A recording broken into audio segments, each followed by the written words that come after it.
నెల్లూరు జిల్లా ప్రభుత్వ వైద్య కాలేజీలో వైద్య విద్యార్థిని ఆత్మహత్యకు పాల్పడింది. గుంటూరుకు చెందినటువంటి తేజస్విని పీజీ 2వ సంవత్సరం చదువుతోంది. తేజస్విని ఆత్మహత్య యత్నానికి ప్రేమ వ్యవహారమే కారణంగా తెలుస్తోంది. తన చావుకు ఎవరు కారణం కాదంటూ ఓ లెటర్ రాసి ప్రియుడి తల్లిదండ్రులకు సారీ చెప్పింది.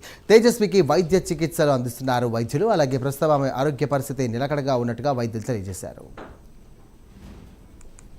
డాక్టర్ రాజేశ్వరి, ప్రిన్సిపల్ ఏసీసెట్ గవర్నమెంట్ మెడికల్ కాలేజ్.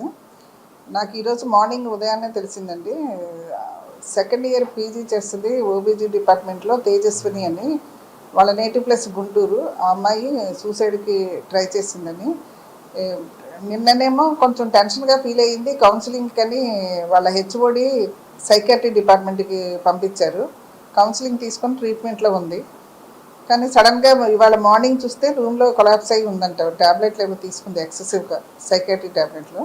వెంటనే నెక్స్ట్ తీసుకొచ్చి ఆ క్యాజువాలిటీలో అడ్మిట్ చేశారు. ప్రస్తుతం అయితే ప్రాబ్లం లేదు. కాకపోతే అమ్మాయి ఇది కూడా ఇచ్చిందండి, నా చావుకి ఎవరు కారణం కాదు, నేనే అని. అది కూడా ఇన్ఫర్మేషన్ ఉంది మన దగ్గర.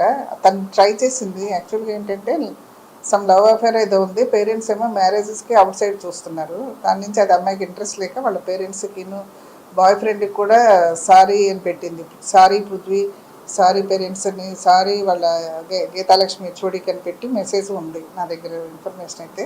డాక్టర్ రాజేశ్వరి, ప్రిన్సిపల్ ఏసీసెట్ గవర్నమెంట్ మెడికల్ కాలేజ్. నాకు ఈరోజు మార్నింగ్ ఉదయాన్నే తెలిసిందండి. Second year